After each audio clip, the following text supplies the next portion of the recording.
Welcome to Alternative Dog Moms Podcast. I'm Kimberly Gauthier, the creator of Keep the Tail Wagging. For the past 9 years, I've been blogging about raw feeding, pet wellness, and life as a crazy dog mom.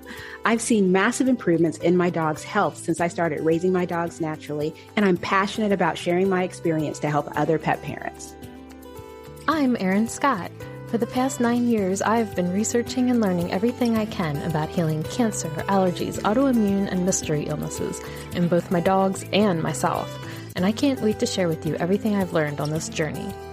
As the Alternative Dog Moms, we're bringing you all the latest dog health news that we're following and sharing the tips, tricks, and resources we learn along the way. Now, let's get started.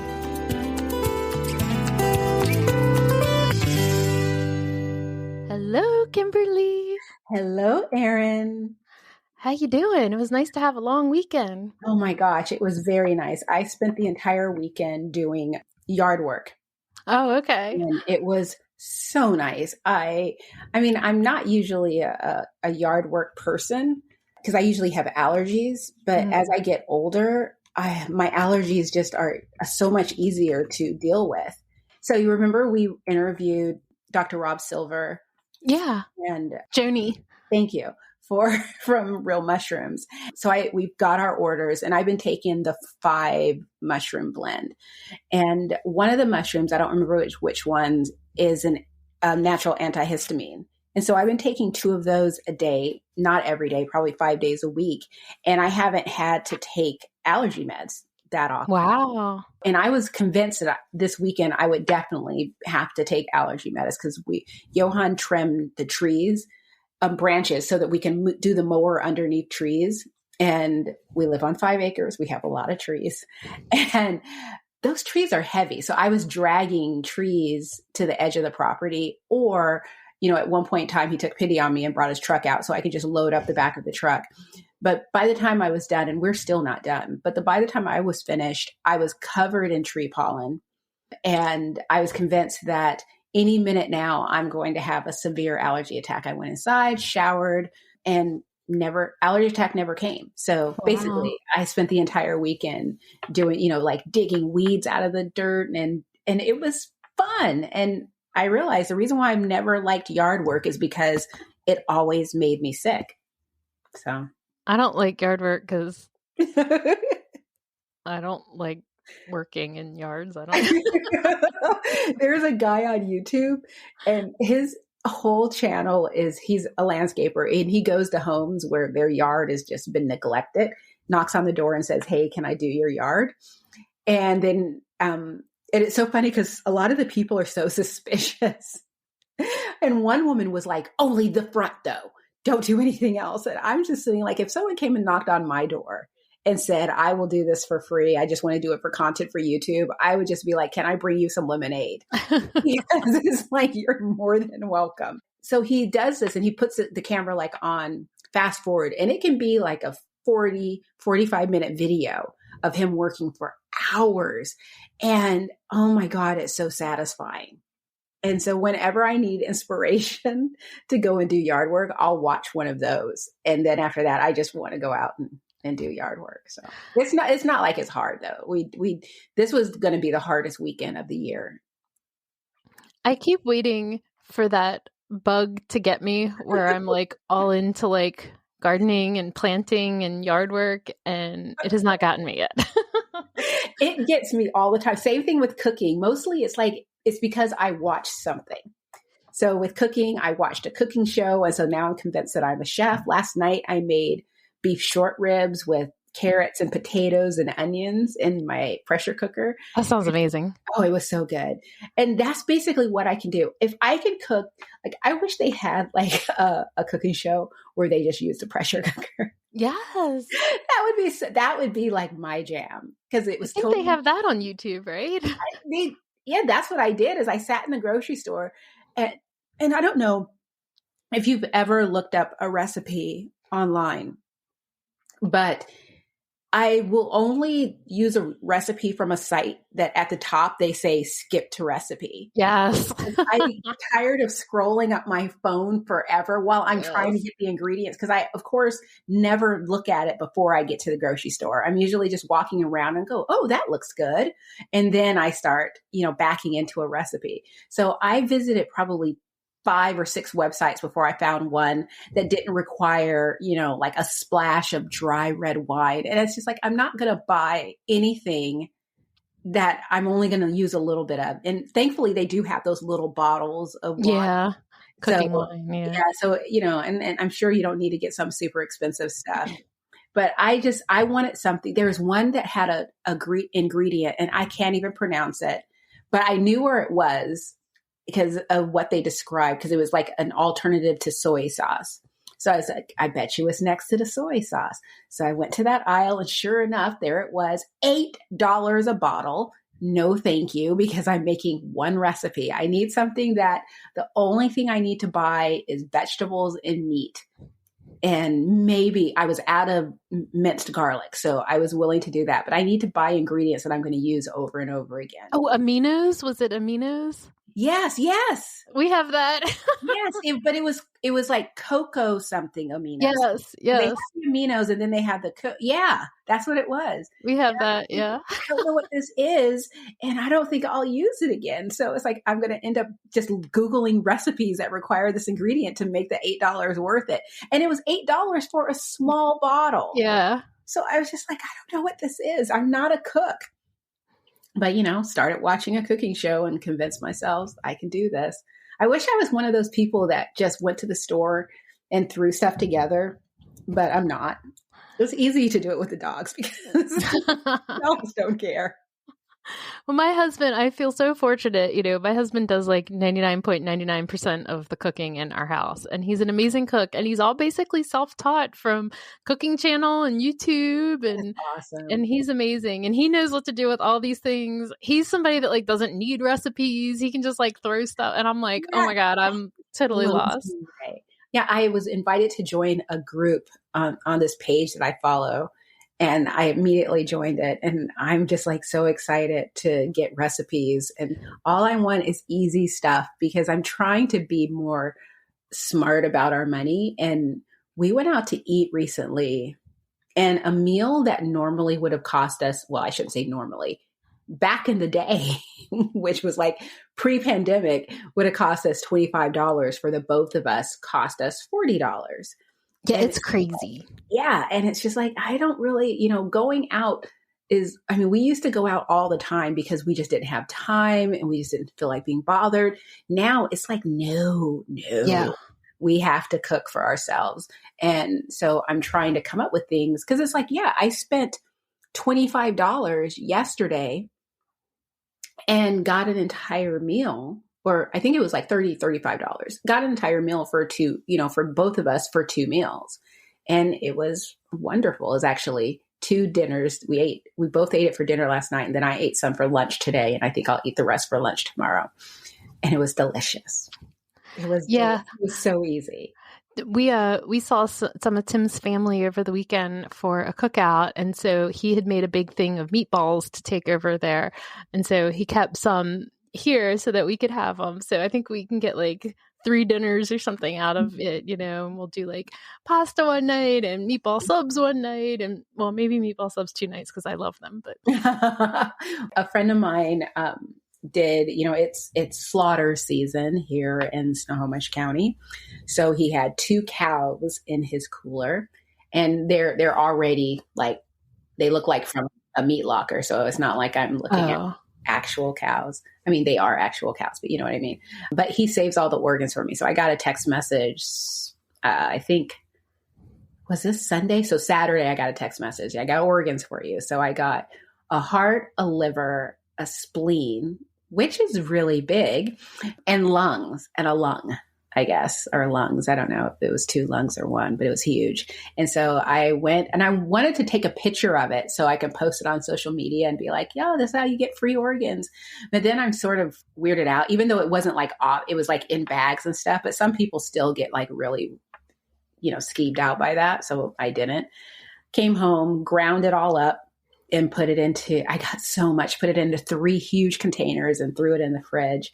And I'm like so happy because it's like, yes, one less thing to have to deal with. I have to actually take one out because tonight I'm picking up a beef blend from a local farm and it's very high in bone. And so it makes my dogs like a little constipated. So I'm going to be thawing all of that out, mixing the organ, one of the packages of organ meat into that to balance it out a little bit more for their poops. And I'm just like, I love this. It's so easy. I'm just thinking that not only am I like the ugly raw feeder, I'm also the hashtag Squeamish raw feeder.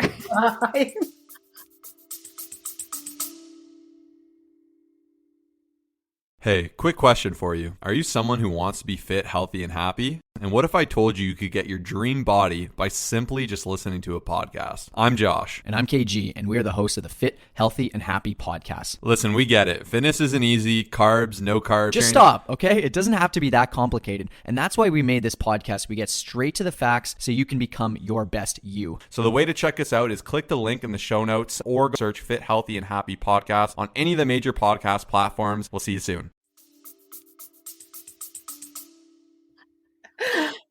I can't do it. I mean, I've seen people, like I remember when I had a raw feeding group, someone did a video of how to butcher and process deer and how to butcher and process rabbit. I never watched them. And I was just like, I would love for you to do, because they offered to do the videos. I was like, but can you, it's like, I'm sorry to be that person, but can you put the video in the comments? And like just make the original post, this is what this is, and then put the video in the comments for the people who like me, who are going to be like, no, I didn't, I'm scrolling and this is what I see.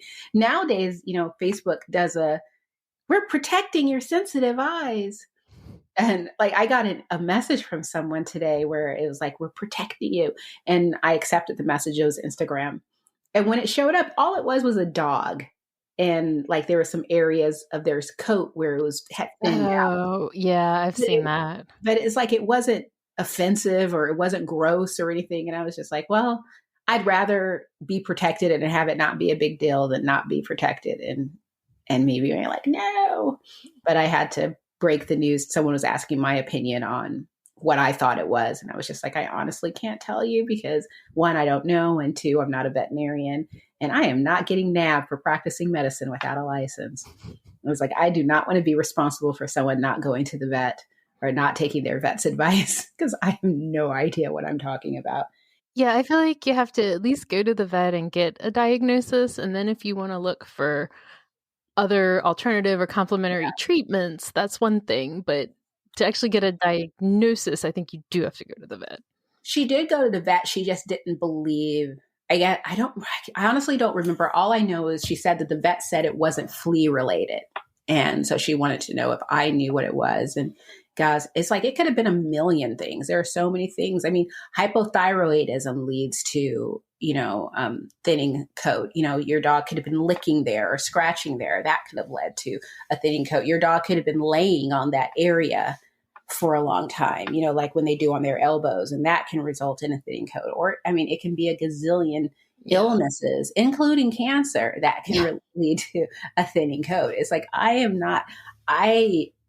don't even want to touch that because I just cringe thinking.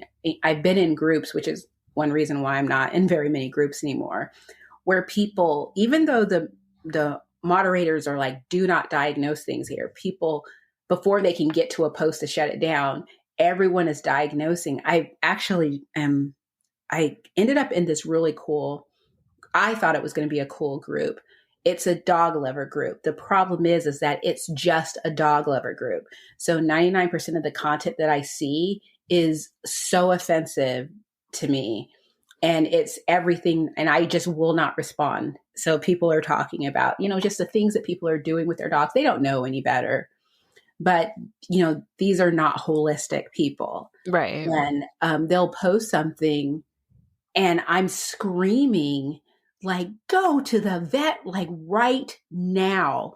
leave work, tell them you have diarrhea and you have to go home and go pick up your dog and go to the vet right now. But, people are like, oh, don't worry about it. Oh, my dog had that too. It was just this. And it's just like, no, that is not what this is. This is bad. And so I think it's nice that people like to add me to these groups, but it's just sort of like, no. I'm in a group of pit bull owners, and they will post these like funny dialogues as if their dog is talking about them and making complaints about their staff.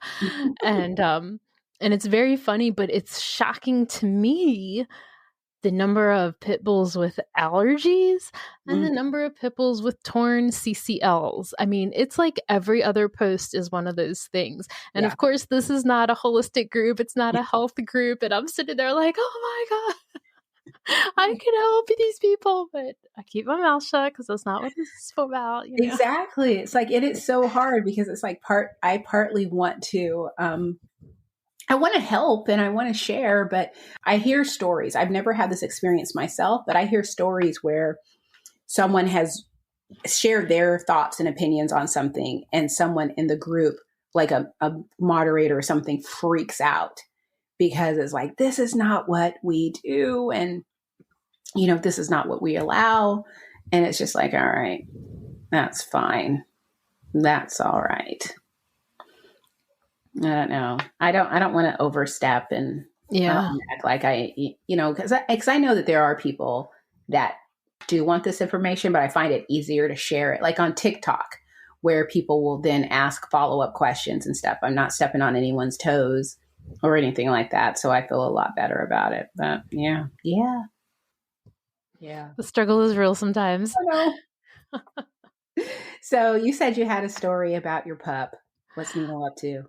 So I was wearing my Dog Mom AF shirt on Saturday because it was our Dog Mom AF day. So we started out driving about an hour to take Nino to his chiropractor appointment. And I was surprised he was doing in pretty good shape. And then we went to his veterinarian, and she actually lives like only a couple minutes from where the chiropractor is. So that worked out well. And of course, the whole family has to go. Tim has to go because Tim is like Nina's safety person, his comfort person. And I'm just there because, I have to take notes and ask the questions and do all the things. So we've been trying to get Nino's to lose some weight. And I guess the disappointing thing was he'd only lost about 3 pounds. And we're going to, I guess, be cutting his food back even more because I think we think that his metabolism is just so sluggish right now, even with the thyroid medication. I had hoped that with the thyroid medication, weight would just start falling off of him, but that hasn't happened. So we're definitely going to have to cut food back a little bit and see how he does. So, of course, the big takeaway from the Healthy Dog Expo, right, was that we want to feed once a day. So it's more like that intermittent fasting. And, my vet was there. She's been working on this. And they had said to kind of do it over like a week to 10 days so that you're like, giving a little more for breakfast, a little less for dinner. So I've been doing that ever since I got back from the expo. And he did fine when we got to like 75% breakfast, 25% dinner. But then we took it down even further. And so he was basically just getting like a spoonful for dinner and like the majority of it for breakfast. And, our vet changed up his herbal formulas a little bit. And she has one that she wanted to give him in the morning and one that she wanted to give him in the evening. She didn't want them to be taken at the same time. Well, just giving him the herbs on just this tiny bit of food made him like horribly nauseous, I think. And so, oh my God, he was just drooling and panting and pacing around and eating grass. And the amount of drool that was coming out of this dog's mouth for hours. Oh my gosh. And we have an herbal formula that we give him before bed that helps. It's like a GI comforting herb. It's chamomile and wild yam. And he gets that with just like a splash of goat milk, like right before bed. And it helps because, he's always had some digestive issues. He used to get a lot of reflux at night. And so ever since he's been on this chamomile and wild yam, he like never has any problems. He sleeps through the night totally fine, doesn't have this reflux. But so I had texted the vet like, something's going on with Nino and he's drooling and panting and she's like, okay, I think he's nauseous. I was like, yeah, he's out eating grass. And she's like, okay, give him so we were giving this chamomile and wild yam like formula. He just gets like 1.5 milliliters in like a tiny little squeezer. Mm-hmm. So we were giving it to him like every hour for like 4 hours, which is now like 1 o'clock in the morning. And the poor guy was just so miserable. Like our comforter, I had to wash the comforter because he was just like drooling all over the comforter.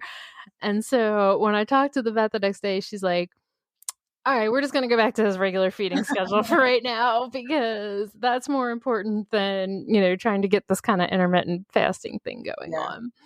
So that was our experience with trying to do once a day feeding. Okay, so it's on pause for now. I think we're a week and a half into doing I should call it the pseudo once a day feeding because, they're getting a light meal in the morning. And technically it's not a light meal. It's a liquid meal, I should say.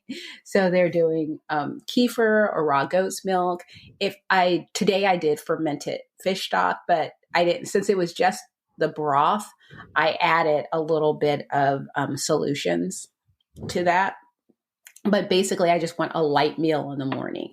And I wanted something that's just really gut support heavy. And so they got this and then they get the evening meal. So they're doing great. So today was a great day. Yesterday, Rigo has decided he does not like chicken, which I was kind of expecting. And it was just like such a bummer because chicken's so affordable. But I have 3 dogs that love chicken, so it's okay. But the problem is that when Rigo decides he's not going to eat his food, I've wasted a little bit of the digestive enzymes and I have to get him something else since I'm only feeding this pseudo meal. And so he's hungry. I have to get something else. Thankfully, I had something that was thought out. Then put the digestive enzymes in that, wait another 20 minutes, and then I can feed him again. And so I had some farmer's dog thought out. And I didn't think about this, and I should have.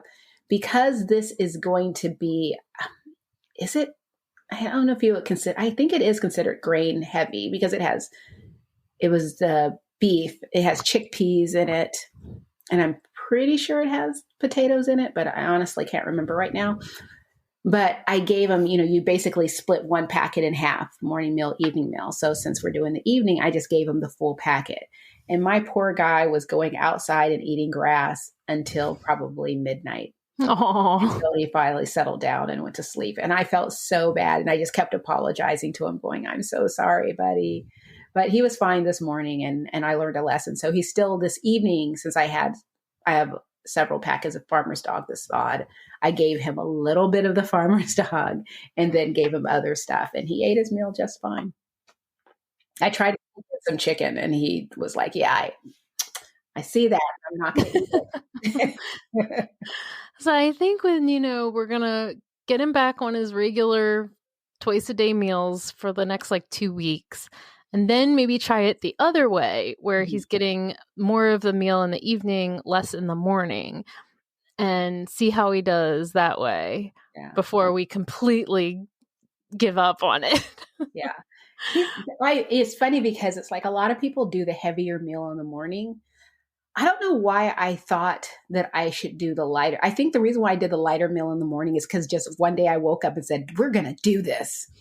And then that's what I did. And so I stuck with it. But it's working out for my dogs. They have a lot more energy. Rodrigo's mobility is improving. I give him, he was getting 5 caplets or not capsules, but they're chewables, 5 U-Moves a day for a joint supplement. Now he's down to 1 or 2 or none. He's fine. His mobility is good. He's energized. He's doing really, really well. And that's the main thing. That and the fact that his stool it's always been bigger than everyone else's because of his EPI, but it's small again, except for when he had the full meal of farmer's dog. But even then it wasn't as big as what I'm used to seeing. So he is doing really well that way. So it just shows me he's absorbing more nutrients. And so it'll be interesting. I'm going to weigh them in a couple weeks to see because I would like him to put on a couple pounds to see if he gains any weight. And so we'll see. Yeah, we want Nino to lose like 10 pounds. I'll take them from you and put them onto Rodrigo. I would love that. Like, he's so beefy. He's such a thick, beefcakey boy that it's hard for me to even tell, like, how much, like, because you can still see his waist. Yeah. So, like, he doesn't look overweight to me, but I guess with his age and with his mobility, starting to have mobility, she really wants to get his weight slimmed down just so he's not putting all that pressure on his joints. It's not even so much that he's like that overweight, but just, we want to bring it down more for the arthritis kind of stuff. That's how it is with Zoe. She could, if I can get 10 pounds off of her, I would love it. She bounces back between 67, 68 pounds. And I would just like her to be like 62, 63 pounds. But she's doing really well. And her vet is like, no, she's fine. You can see her waist. I can feel her ribs. She's just a boxy girl. She does have, pit bull in her DNA, as it seems all mixed breed dogs do. Pretty much. And some of the cattle dogs tend to be a little boxy. And so she just has a boxy shape to her. But I take her for walks. She's like such an easy walker too, because she walks by me while my other two are just dragging me down the trail. Speaking of which. Oh, yes. I saw your post. Bella is a teenager. And she is a horrible teenager. And it's so funny because she's such a big girl and she's so sweet and she's so funny. The other day she came and woke me up and she was just like so happy. And she was jumping on either side of me while I'm like in bed looking at her like, oh my God, what is wrong with you? But she was so cute and so happy. And I was just like, okay, I guess I'm getting up too. But I was taking them for a walk. And I was just actually taking her and Apollo. And they started going crazy. We started getting close to the trail and they were going crazy. And I had no idea why. And then all of a sudden I saw people and I'm like, oh, people are on the trail with their dogs. And so no biggie. I'm just holding them back and waiting for the people to pass. Bella starts spinning and flipping and gets out of her collar and takes off towards the trail. This is not my submissive pea girl. And I'm like stunned and I'm talking on the phone with a friend of mine and I'm just screaming, Bella, what are you doing? Get back here. And I'm like, I'm so sorry. She just took off. She slipped her collar. She's running out on the trail. And the people were so nice and their dogs were so well behaved. And when she got out there, she did her low little submissive wiggling up and hi, hackles her up and, and then, she was growling and barking as she went out there. But when she got out there, it was just sort of like, hi, I'm Bella. And then she came running back to me. But then before I could grab her, she ran out again. So, and Apollo was like on one arm, just flipping out, but he can't get out of his collar because I'm smart. So finally, I could not get her to come back to me. She just wouldn't come back. And I just started I took Apollo on the trail and just started walking in the opposite direction. And I knew she wouldn't want to be left behind, which she didn't. So she raced up to me. I got the collar back on her and then we went for a walk. But I was so stunned that my sweet little girl behaved so horribly. And I thought it was funny because, these things happen. We have, she's growing up. She's at that age where she's going to start pushing boundaries with me.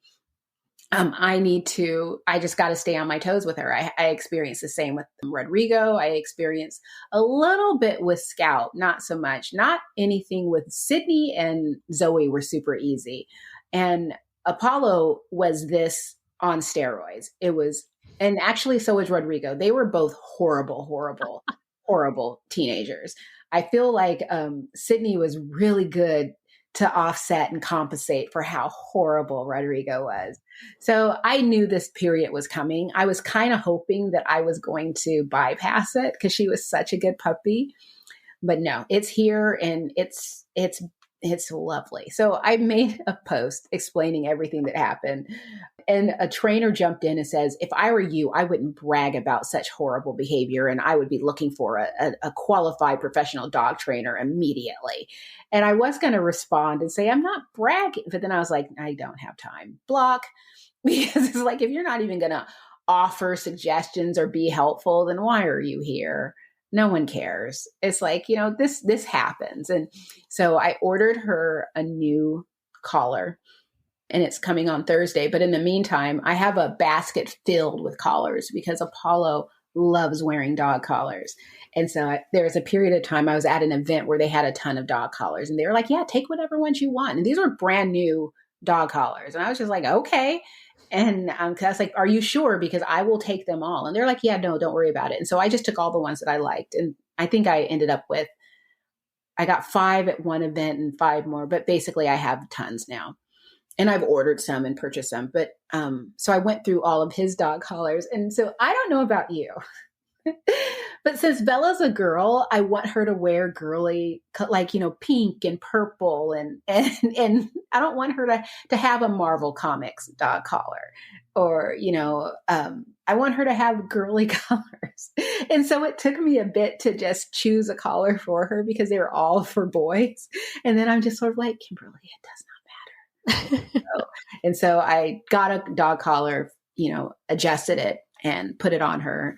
And it's a little thicker than the one she's used to wearing. So it works better. So we went for a walk today. And so she's not able to slip out of it. And she walks so much better on leash. She wasn't dragging me down the trail. So that was nice too. Crazy girl. I know. And she's so cute. She's like the cutest girl on the planet. But man, just such a monster. And that couple, they were so nice. I was so grateful because, I think I couldn't see her when she was out there. And I wanted to go after her, but I had Apollo with me and I definitely didn't want to take him. But at least I got her on it. And she's just so funny. But this morning when we went on our walk, she was so good and paid attention to me. But before the walk, we went outside and practiced recall.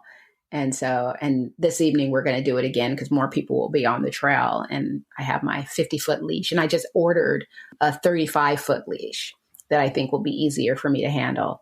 And so we're going to be practicing recall next to the trail where she's going to want to run out there. That's a really good idea. Yeah, just as I have her on the leash so I can stop her, but, just to start practicing every day. But it's just, oh gosh, it's like several people posted in the comments. It's like, whenever you say your dog won't, they'll prove it to you. Exactly. We're all going to have those oh shit moments as a pet parent. And at least yours went like as good as it could possibly have gone for being one of those moments. That's all you can ask for. It was, her dogs, it was a couple, and their dogs were so sweet. And, and they were, twice the size, and they were shepherds and twice the size as Bella. But, I guess they recognize another fellow shepherd. And plus she's so submissive. She's just such a, and she does these things, like she loves to go outside at night, and she just runs around and barks at the night. I'm sure there's something out there that she's barking at, but I just say she's out there barking at the night. And I'll just go to a window and go, Bella, get in the house. And I think it's funny because like when she was doing this, I'm looking at her, I was like, have you lost your damn mind? Who the hell do you think you are? And I'm like totally cussing out my puppy. I was like, oh my God, I'm so disappointed in you. And as I'm saying that, she's just running back out there again. And then when I got out there, she was like following them down the trail. Like she was so far. And I'm just like, I couldn't believe it. So I just called her name. She looked up and I just walked in the other direction. And it's just like, but she's still such a sweet girl. So I think we should make sure to put a link in the show notes to a long line that you're talking about, like those 35-foot or 50-foot leashes, because there's so many times where I feel like those are a really underused training tool because, people are like, oh, I want them to be able to run or something, but it's so dangerous, to have them off leash. So we've always used a long line, like if we go to the beach or something, and that way they can, explore and sniff and pee on things, but we're always connected. You have that method of communication, because I communicate with my dogs through the lead. And the one that I ordered today, because the one that I have is a flat one, And the problem with that one is it would actually be fine with Bella, but a dog like Apollo, who's super strong, it's horrible because it goes through your, it's burnt my hand before. Right. Start sliding through your hand. And it was so funny because I was just trying to, and Johan's like, let it go. And I just drop it because it was like, oh my gosh. And it took me out once. I hit the ground once where it's because he's strong and you're not prepared. I think that by the time it tightens up, I can get it, but no, it just isn't worth it. And so I just don't think she needs a 50-foot lead. I'm going to start with it until we get the other one, but she doesn't need a 50-foot lead. But I think this one it's rounder and it has like a, what is it called? The thing where you jump off the bridge and you have the bungee? Bungee. Yeah. It has a bungee handle and a bungee on the end that's attached to the collar. So I feel like that's going to make it a little easier on both. Like shock absorbing. Mm-hmm. Yeah. And they're great for training with recall too, like you said. Yeah. Yeah. And so I want to do that and just get her and start, if I'm going to do the trail, but there's also a park nearby. It has Twin Lakes and there's lots of people at the park this time of year because it's so nice. And so I think that would be really good for just to have those distractions going on. So if she's going to be like this ballsy little girl going up and growling and barking at people, then I need to get better handle because my neighbor's dog, Elsa, all these Disney princesses, Elsa is so good, but Elsa, she's full-blooded German Shepherd and she will come for you when she's like, well, who are you and what are you doing here? She's definitely a guard dog. But my neighbor, he has such a good relationship with her. So he calls her back. Sometimes she'll like try to ignore him, but she does come right back and she's like, and when she comes back, she has to go into a down and she does it. And he has such a good relationship with her. And same thing with Apollo's best friend, Zobel. My friend Greg has such a good connection with Zobel. Well, Zobel does listen to Greg. And I don't need like half of what they have with Bella because she's, first of all, not a full German Shepherd, but two, she's so submissive that it's a lot easier just to get her in line. But this little headstrong, and she almost destroyed another bra. I don't know what it is with my bras. And I really need to just stop. But it was the end of the day. I had been doing it. And I just was like undressed and jumped in the shower. And she was just like, well, looky here. Look at what's on the floor. Let me go ahead and chew on this for a while. So I was just thinking, I think Penny, because she was my perfect princess, is the only dog we've never had one of those like, oh shit moments with. I know with Lucy and Kahlua, that was back when the utility, like we call it BGE, Baltimore Gas and Electric here, when they would like the meter readers would come around and they didn't latch our gate properly. And so I think there was like a time, and it happened once to me and once to Tim, where like we let the dogs out in the yard, didn't know because you can't see our gate from the back door. And then we like go to like, where are the dogs? And then we realize, oh, the gate's open and the dogs are gone. And luckily they like didn't get far and they came right back when we called them. And then one time Nino just kind of took off. Like, I guess it's like sort of a bad habit that sometimes we don't always put the leash on them if we're just going from the front, like from the front door to the car. Mm-hmm. And Nino one time just like took off and he went like across the street, and then the people across the street from us, their house backs up into like this little like creek area, and he like went down in there, and I guess there's all these like bushes with thorns and everything, and like he came back and he had all these like burrs and thorns and things all stuck in him, and Tim like fell down the like hill and like fell into the water and his like foot's all wet, and we were like going somewhere, and then he was all mad. That's the worst, that you're about to go somewhere. Yeah. I think it was Sunday, Apollo and Bella, just again, adolescents, were not listening, and they were feeding off each other's energy. So someone was walking on the trail. So I let them out and they saw someone run. So they ran straight towards the trail. Johan, in his infinite wisdom, there's an area of the property where you can leave the property and go onto the Centennial Trail. Thank heavens, the dogs never go over there unless they're with us. They usually go like, that's to the left. They usually go to the right. Straight forward and to the right is a moat that Johann created a million years ago. And you cannot get through the moat and go onto the trail, because on the opposite side of the moat is stickers and it's not worth it. It's too tight with roots and all that type of stuff. Well, the dogs ran there and the people, they just stop. And I'm sure they're like, what's going to happen? But nothing happened. They couldn't get in there. But Apollo landed in the water and the mud, and Bella went in right after him. And it's not deep or anything.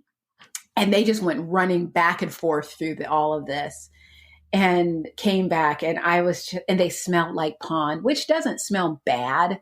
It doesn't smell good. It's not a perfume that you want, but it's not like nothing's rotten in there or anything. And so I had to rinse them off outside.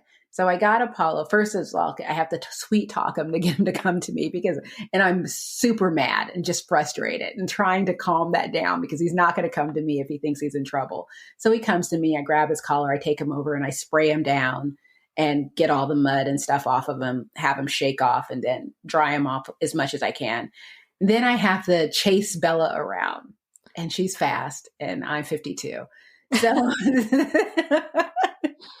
so eventually we got to a point where she stopped running from me and she just collapsed into dead weight onto the ground. And so I'm picking her up, and she's all these long, lanky legs and everything. And I'm trying to get her, and I didn't want to get as dirty, but finally I had to just accept the fact that I'm going to be dirty too, and pick her up and take her to the hose.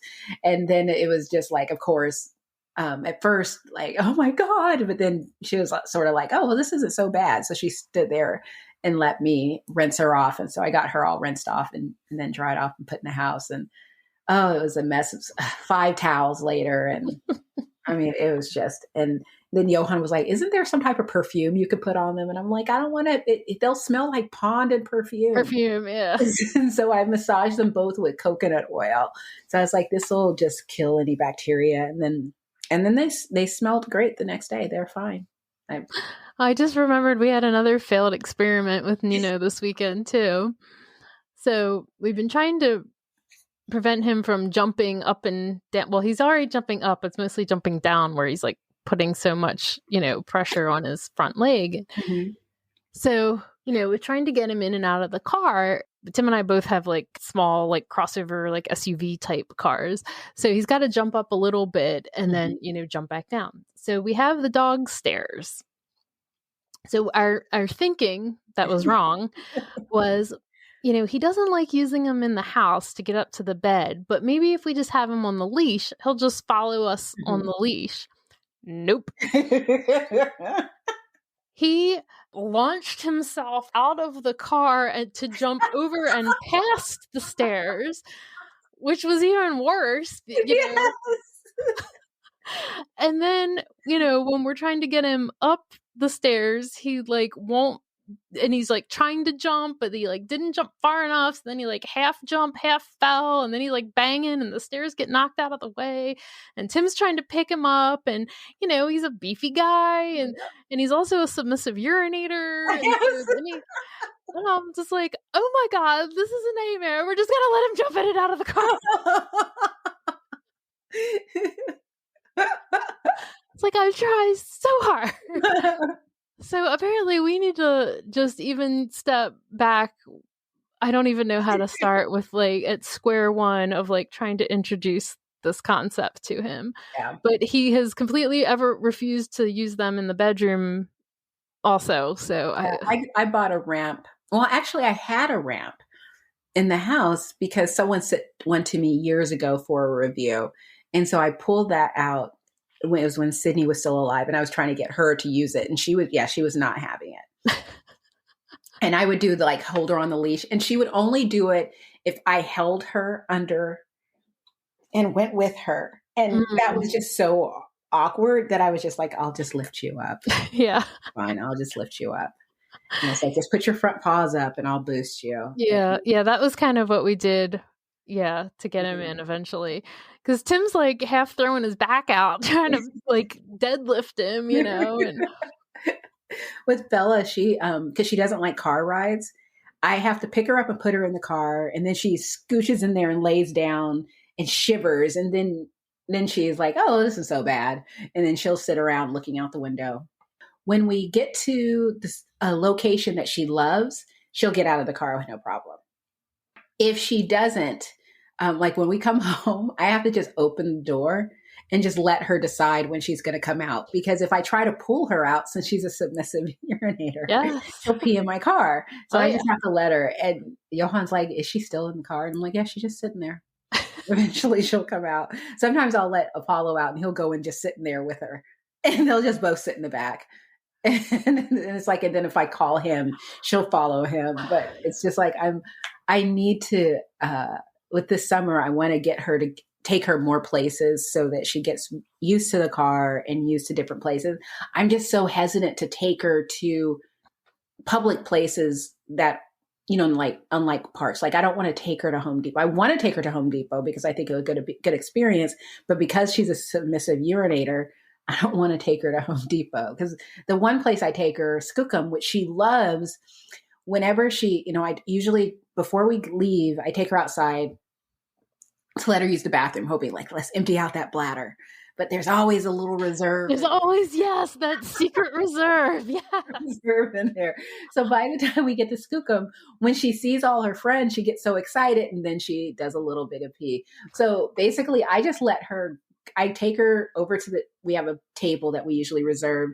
I just leave her there and automatically walk over and get paper towels and cleanser because I know where it is, because I know that I'm going to have to wipe up and clean something up. And once it happens once, she's fine. She won't do it again. But good gravy. It's like, will you please stop peeing everywhere? The things that we do for these dogs. I know, the things we deal with. And it's so funny because it's like we deal with it and we're just like, it is what it is. I mopped the floors yesterday and Johan walked in and he was like, did Bella pee everywhere or did you mop the floors? And I was like, I mopped the floors. And it's like, she actually doesn't do that in the house anymore. She, it's usually on the porch, or if she does do it on the house, it's because she hasn't gone to the bathroom yet. And her dog walker has arrived. And so she's super excited. But usually what I do is we have a whole system so that she doesn't do that when he arrives. And update, I don't think I've ever told you this, but Bella will not pee or poop outside of our property. Oh. So I can take her on a 5-mile walk and she will hold it until we get home. And she will walk into the house, go to the garage door. I open it. She'll go out to the yard and then pee after the walk. And it was just the way it was. And then one day I think it was last week, Steven, our dog walker, when he comes back, he was like, Bella peed. And I'm like, what? And he was like, yeah. And I was like, was she scared? Was she nervous? He was like, no, she just did it like she always does it.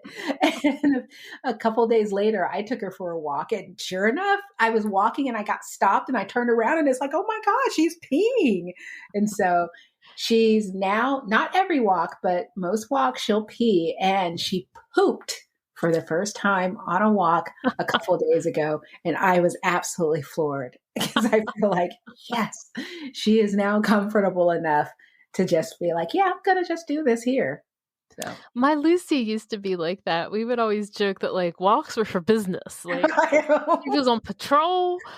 She was keeping an eye on things. Like, this is not time for bathroom. This is work time. Like. So yeah, that was fun. So yeah, but all in all, she's doing really good. She's just a little jerk of a teenager. And I'm hoping that it only lasts for like maybe a couple more weeks and I'll get lucky and be like, whew, that was awful. I know it's not true, but I'm hoping. Yeah, I think it can last up till they're like 2 or so, right? Yeah.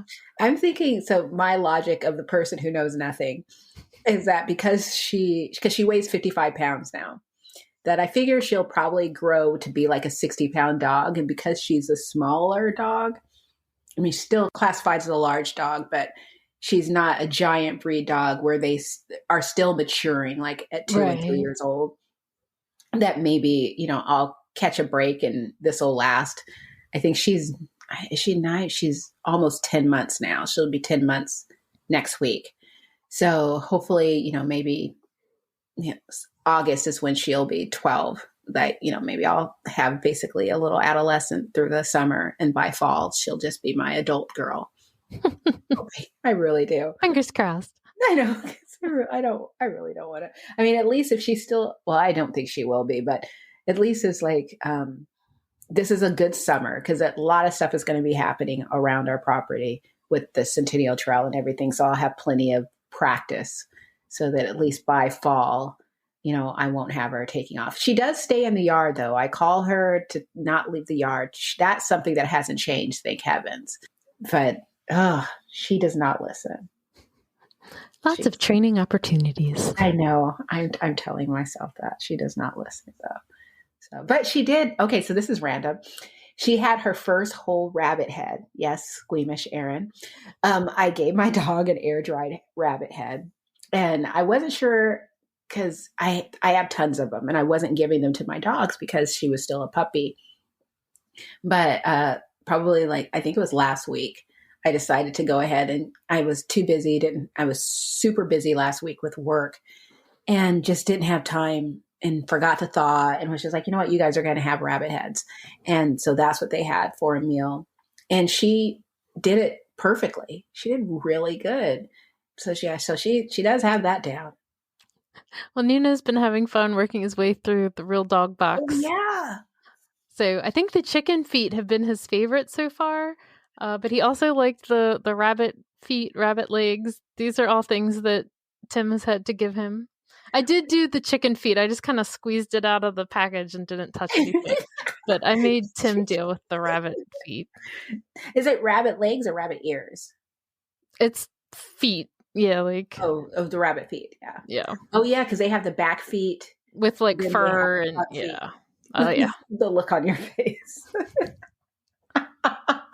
And it's it doesn't bother me at all because it's so much better than just fresh rabbit feet because I can get those too. And see, the real dog box rabbit, Johan hates the way they smell. He'll walk in the room. What does that smell? But it's the fresh ones and the feel. And yeah. I mean, I'll do it, but I just prefer the real dog box because it's air dried and I can pretend like it's nothing. I don't think anything has grossed me out yet. Has anything just really no go? Or pretty much half of the things. I mean, I agree that he should. I mean, there hasn't been anything that I'm like, oh, that's too gross to feed him. There's just things where I'm like, Tim, you gotta deal with this. Yeah, my dogs do. They love the rabbit feet. I usually have a big jar of them, but I was asked not to just have it on the counter anymore. So it's in the cupboard, a jar of rabbit feet. And now I don't even do that. I just keep them in the bag. I don't need it because everything, yeah. So I don't have to worry about it. But yeah, I just have to not do it so much because you can feed too much and lead to an impaction. Or, they get really constipated because it's all that hair is bound everything up and it's a problem. Oh, we haven't had that problem yet. And I made him take it outside. I was like, I'm not doing this one in the house. Because he just wants to lay on the sofa and I was like, yeah, no. Yeah. My dogs just eat it in front of me like a treat. He loves the chicken feet. Yeah, the little feet. The front feet, they'll do that. The back feet, which are longer, are something that everyone takes it to a corner. And it's funny because when I'm home alone, I don't care. But when Johan's around, I'm a little more respectful because all of a sudden I'll hear, what is Zoe eating? Did she kill something and bring it in the house? And I'm like, no, I gave it to her. And so he's like, does she have to eat that? Because sometimes they'll jump on the sofa next to him and he's no, I can't do this. Yeah, that's always what Nino wants to do. I mean, he ate the chicken feed he ate at his bowl, but if you give him anything bigger than that, he wants to take it on the sofa and lay there. Yeah. It's not gonna happen. No, outside. I love it. Well, my friend, I'm gonna go pick up dog food. All right. Until next time, everybody. Thanks for listening.